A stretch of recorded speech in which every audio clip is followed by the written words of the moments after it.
we heard about all these very prominent people testing positive, and the story kept getting written as this was something affecting everyone the same, and no one was immune, and no one could hide from it, and it really did seem to be something that affected everyone equally. But beyond the surface, something much more painful was going on, and a larger truth was occurring that wasn't clear at first, but the more facts came in, the more that we got evidence, the more clear it was that this virus, in fact, discriminates. This virus, in fact, seeks out, in particular, those who are most vulnerable. Now, we know about that on a health level alone. We know that folks who are much older, and particularly those with pre-existing conditions, are in the greatest danger, and that's true across every community all over the world. But at the same time, what we've seen here in New York City, and we've seen in many parts of the country, is this virus has a truly disproportionate impact on folks who haven't had as much access to health care, and folks who throughout their lives weren't able to address some of the conditions that afflicted them because they didn't have the money to do it. So it came back once again to economic reality, to the reality of what so many working people have faced, that their health care was determined by the size of their bank account, not by their humanity. Comes back to the painful reality of structural racism, where some people in this country have always known they would have health care available to them, and many have never had a day where they were secure in the health care they could get. So this turns out in practice, in reality, this virus does discriminate because it's particularly good at afflicting those who for so long have been afflicted by so many of society's ills.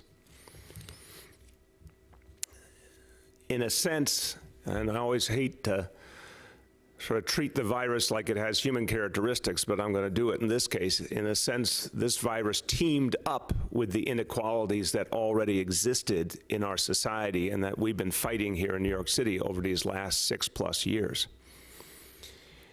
And it's very painful to see folks who have worked their whole lives so hard to barely get by then have to bear the brunt of this in a way that's overwhelming, and that's what we found for a lot of low-income folks, for a lot of immigrants, a lot of folks in communities of color.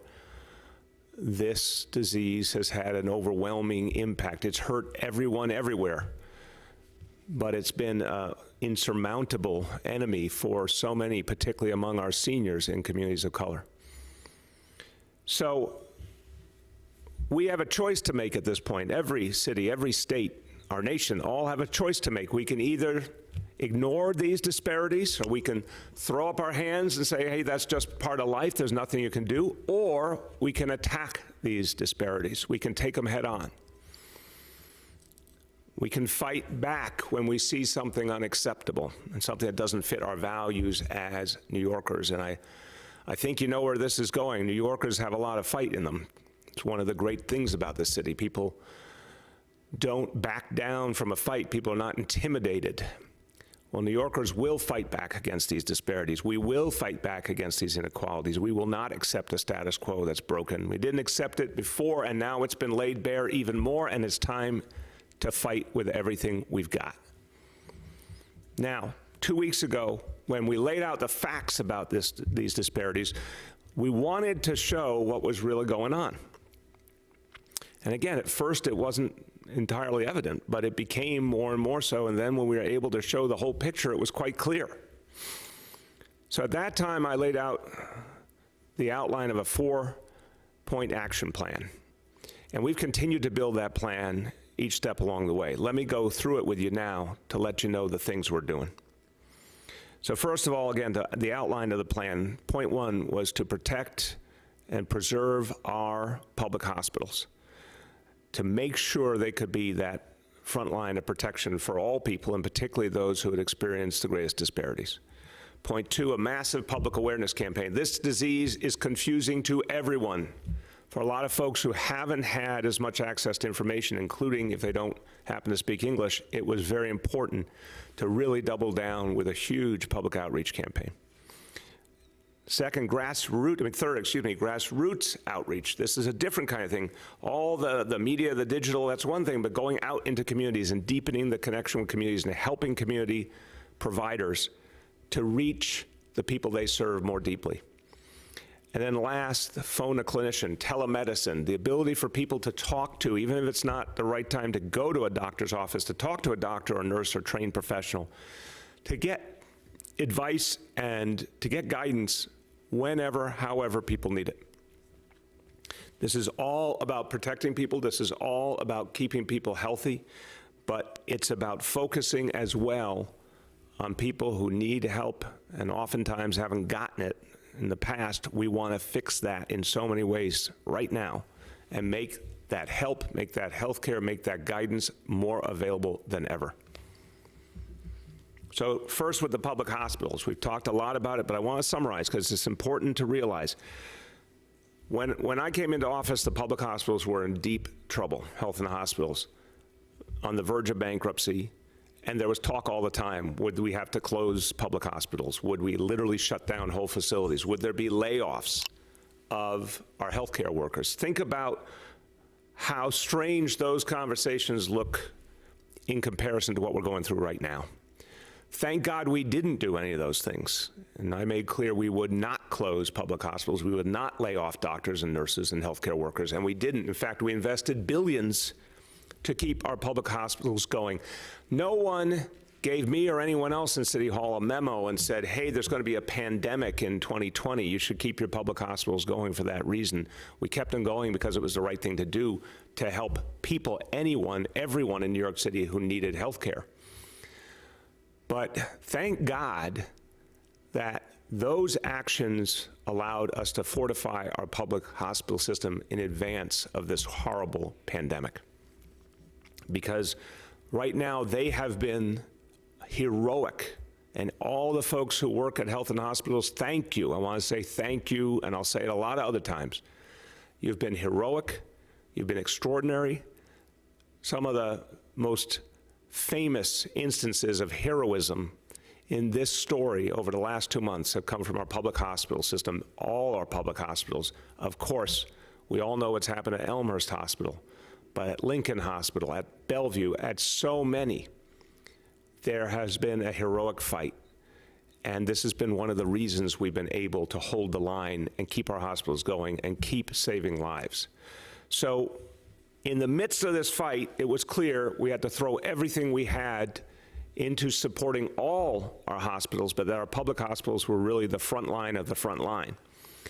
So we added thousands more personnel. We hired nurses and other medical personnel, not only from around New York City and this area, but from all over the country to come in and help out our public hospitals.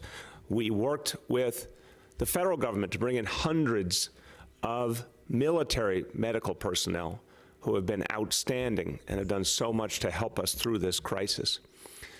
Those PPEs we always talk about, personal protective equipment, we've sent hundreds of thousands of masks, gloves, face shields, you name it, constantly into our public hospitals and all our hospitals. We've been building our own, as we've talked about this week, literally for the first time in New York City, face shields, surgical gowns, ventilators, all these things, the bridge ventilators we talked about earlier in the week, all of these things being made to protect our ability to provide health care.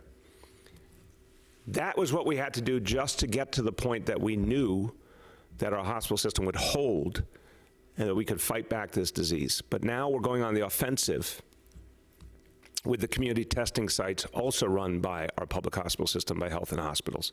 5 sites already open around the 5 boroughs, and now adding additional health and hospitals testing sites today, adding at the health and hospitals facilities, adding 3 more next week at NYCHA buildings, public housing buildings run by health and hospitals.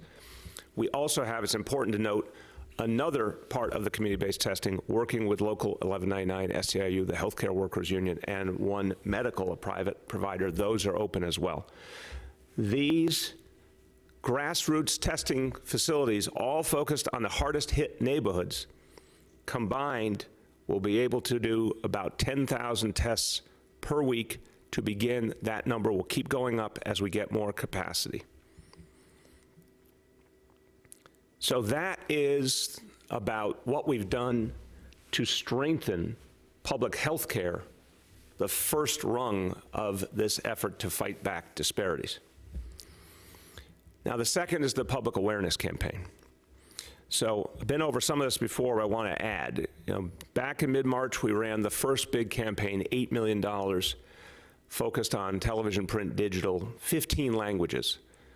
But we then found that we needed to do even more to reach the communities that needed more information, that weren't always getting it because of language barriers and economic realities. We had to get more and more information out there. And so we have now initiated a $10 million public awareness campaign, advertisements specifically aimed at the hardest hit communities. And we're hoping that more and more people, of course, so many people at home, that this will really reach people and saturate and get them all the information that will give them a sense of what to do, but also where to turn for help. TV, radio, digital, again, 15 languages, focus on 88 particularly critical zip codes where we've seen the greatest challenges. An additional piece, direct mail. This is being done on a massive scale. We want to send to people, and it's another way to make sure the information is getting through. And direct mail gives people another option, another way to receive information, for some people better than through TV or other advertising. We will be sending out mailers next week to 3.4 million homes here in our city. They will be in English, Spanish, and Chinese. So the third part of our initiative is the grassroots outreach, the things, the sort of human element that media campaigns cannot achieve. And what it means is to reach people in every conceivable way, and particularly from voices that they trust and know. Now, it begins with using everything we can to just start to get the word out. So we've done bilingual robocalls to 1.1 million New Yorkers, again, getting the basic information out and helping people know where to turn. And we've used all of the city's social media to reach people in 24 languages. And that has a reach, obviously, of hundreds of thousands of people to begin. We need to do more now. So some of the things we're doing, particularly to bring into play voices that communities know and trust, 4 teletown halls with faith leaders. And those will reach tens of thousands of folks. Another crucial voice that people want to hear from, need to hear from, giving them the same kind of guidance. We're creating webinars with health officials and commissioners of different agencies to help people directly hear what's going on. That's reaching thousands of New Yorkers more. And we're going to start soon specific efforts with community-based health clinics. I'm not going to announce those details today, but they will be announced in the next few days. This is going to be a crucial piece of this equation as well. The last piece, telemedicine, and this again gets to working more and more at the community level in another way, because telemedicine allows you to have that direct connection with a trained provider and allows people to just ask whatever's on their mind, whatever questions, whatever concerns. I think a lot of times, given the sheer confusion that has been part of this experience for all of us, there's such a kind of everyday set of questions that people have about the coronavirus, and there's no fully satisfying answers because the scientific community still doesn't understand it enough. But I think people need to talk. They need to get their questions out. They need to ask, what do I do in this situation? What do I do, for example, if I'm in a crowded home and someone appears to be getting sick? How do we isolate that person properly? Is it time for that person to be sent to a hotel or someplace else where they can be fully isolated? How do I know when it's time to reach a doctor or go into a healthcare facility? These kind of questions, people need more human interaction. A lot of folks have their own doctor they can call, and that's great. But for folks who don't have their own doctor or can't reach their doctor, we need to keep building the telemedicine capacity, and this is a lot through working with community health providers as well. A lot of smaller community-based health practices, again, have tremendous trust from the people they serve, but they don't necessarily have experience dealing with telemedicine. So we're working with 1,000 small community-based health providers to help them determine what's the best way to reconnect more deeply with those they serve. Now, for 250 of them, they've signed up immediately to get trained in telemedicine to make this much more of what they do. We're going to help them quickly get fully involved with telemedicine, particularly for their patients who have chronic conditions. Other small providers need other types of support. Whatever they need, we're going to give it to them because we know they're having that kind of frontline direct relationship with people who need help. Now, we have more that will be coming out soon on telemedicine because this is going to be a much bigger effort, and again, in the next few days, we'll have additional announcements. But one thing I will raise now, and it's a good thing, and it's something that is historic because it's the first time in the city's history that the city has done this, the city government helping these local clinics, local providers to do wellness calls. So again, this is not just someone calls when they have a question or a problem, but proactive wellness calls as an aggressive strategy to reach the most vulnerable patients, to just check in with them regularly and see if they need something. I want, on a very big scale, the ability of anyone who needs to talk to a healthcare professional to be available so folks can get those questions answered. But we want to more and more pinpoint the individuals who need those proactive, regular wellness calls, and that's something we're ramping up as well. The bottom line on this reality, there are so many good people at the community level, at the neighborhood level, who are providing healthcare or have been providing healthcare for years and years in their communities. A lot of them have seen their work disrupted, obviously, by the coronavirus. We want to help them get back on their feet. We want to help them get stronger, provide them support, but also help them to use new tools to reach all the people they serve in this moment of crisis.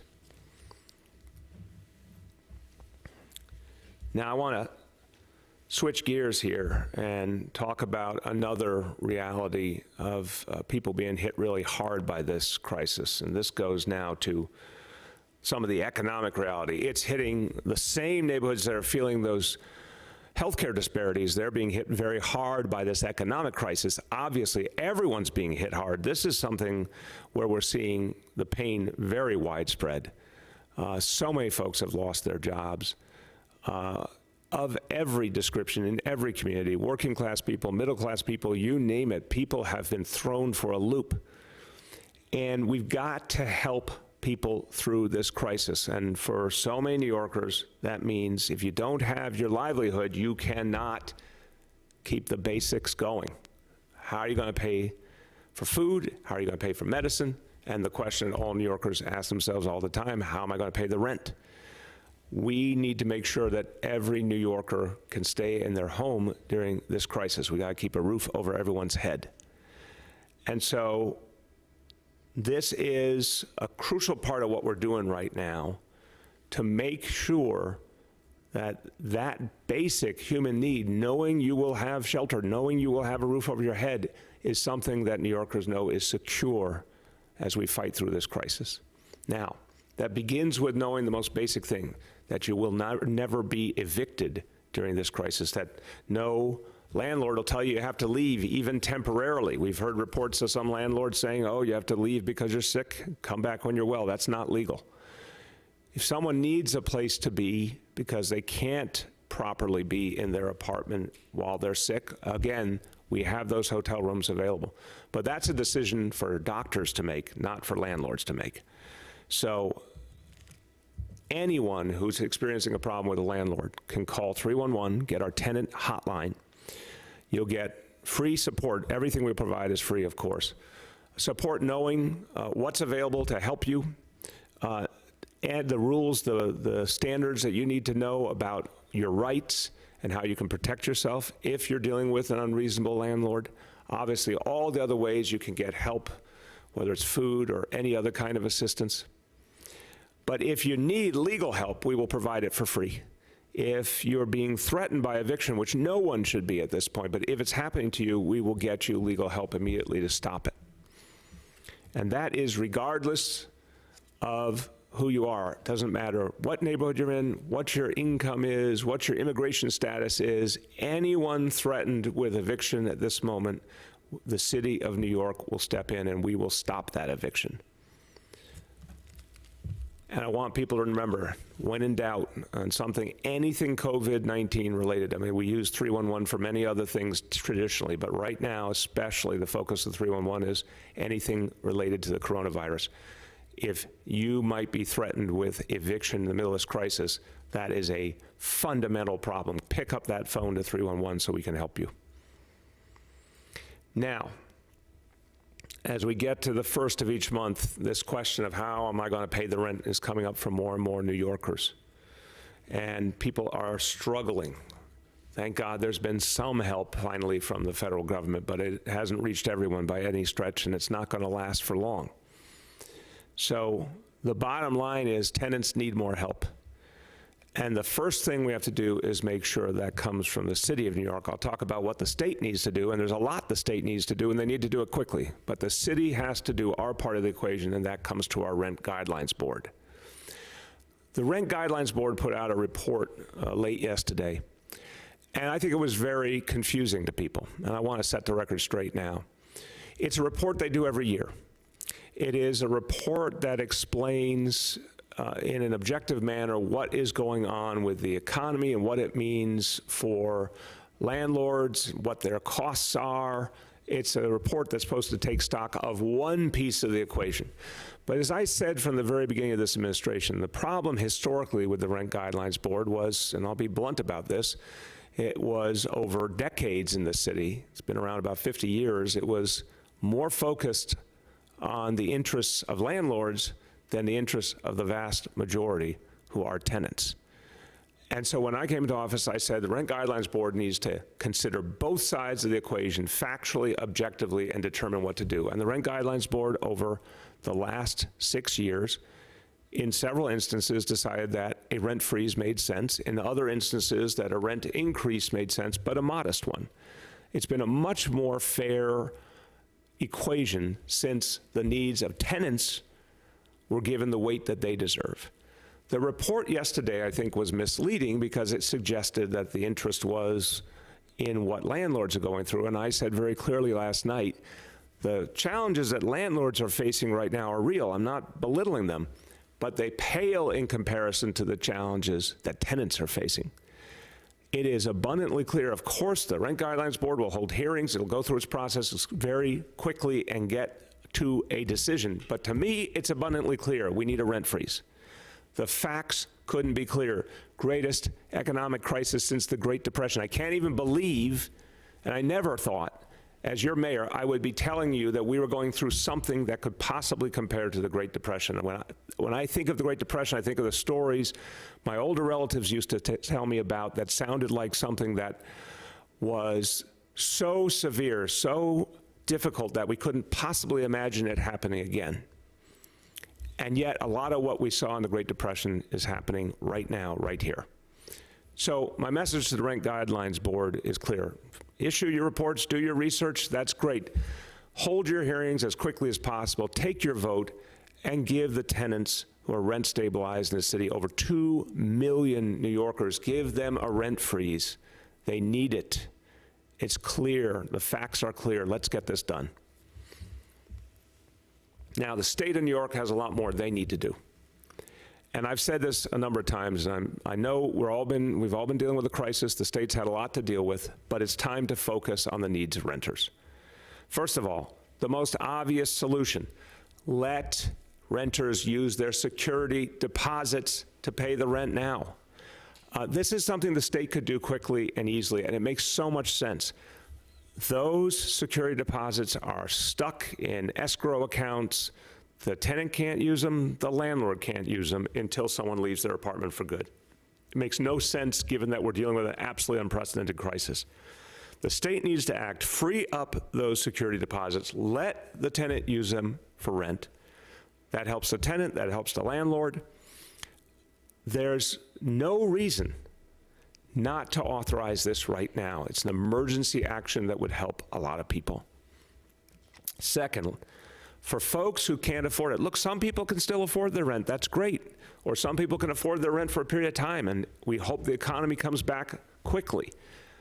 But for folks who simply can't afford anything, and still, hopefully they can get that right to use their security deposits, but especially while they don't have that right, if people just run out of money, let them defer the rent. They can pay it back after a period of time. If people don't have any money, they don't have any money. I believe there should be a plan to allow people to defer their rent and then have a repayment plan that's set, that everyone agrees to, so the landlord knows they will get the money back eventually, but you can't ask people to come up with money they just don't have. And lastly, as I said, right now there is an eviction moratorium. This is something the city and state have worked on in common, the court system, everyone's on the same page. But it needs to be extended not only to the end of this crisis, but 60 days past the end of this crisis. Because what I do not want to see is landlords, and this is not the majority of landlords, it's only some, but landlords waiting for that moment when the moratorium comes off to then start evictions. And I don't want to see a whole lot of New Yorkers put in that horrible situation just as soon as things get a little better, bang, here come a bunch of evictions. No. Let's give that 60 days to help people get back on their feet after the crisis ends and make sure we can avoid those evictions. So people need these things, they need them now. So I'll just make it clear to the state of New York, it's time to act. People need to know they're going to get through. And this is something that would give so many New Yorkers peace of mind and security at this moment where they need both.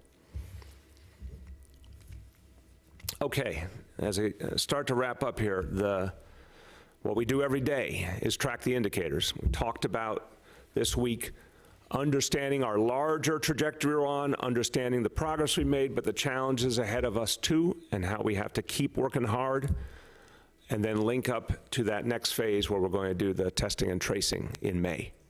So today, I am happy to say we have just plain good news. Our indicators are now moving all in the correct direction, which is down. So let me go over them. We've got, first of all, the daily number of people admitted to hospitals for suspected COVID-19. That is down. Again, these numbers on the 2-day lag, that's down from 227 to 176. So that's great. That's a serious decline. The daily number of people in ICUs across our public hospitals for suspected COVID-19, also down. It's only a little, but it's still progress, 796 to 786.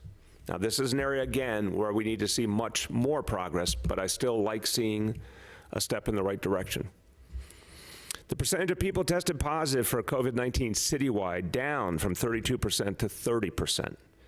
The public health lab tests down from 57% to 52%. Okay, just plain good day. Congratulations, because you did that. Everyone out there, you did this. Social distancing, shelter in place, you made this happen. Now, we got to keep doing it. The plan that we stated from the beginning, do this, all indicators down. We need to do that for 10 days to 2 weeks, and that's when we can actually start to talk about how to begin loosening up some of these restrictions and taking a step towards normalcy. And again, that handoff to the massive test and trace effort. Good day. Keep working hard. Let's get some more just like this day. So as I close, and I'll say a few words in Spanish, as always, look, I want to just note, I talked to you honestly about these disparities we're facing in this city. And again, it's something we've talked about for a long time, but we're seeing it in a new, even sharper light, and it's even more unacceptable when you see the human toll, what's happened here. The important thing as we prepare for this next phase of the life of our city, as we prepare the long road back, but it will be a clear and strong effort to come back too, because that's what we do in New York City. We can never look away from these disparities. We're going to stare them in the face and beat them back. I think the important thing is that blunt honesty about what we have continued to learn and why it just does not fit with what we believe in here in the city, and how we have to fight it every day, and we can and we will. We'll do that together. Fighting these disparities makes us all stronger. Fighting these disparities fits what we believe in as New Yorkers. And there's a reason New York is admired and respected all over the world, and it's because it's a city for everyone. We have more work to do to ensure that everyone gets the same health care, everyone gets the same treatment when they need it. And that's what we're going to focus on as a big piece of our recovery ahead. A few words in Spanish. You've been listening to Mayor de Blasio give an update on the coronavirus in New York City. We're now going to return to regular programming here on CBS 2. For extended local coverage, stick with our streaming service, CBSN New York. I'm Chris Raggi. This has been a special report from CBS 2 News.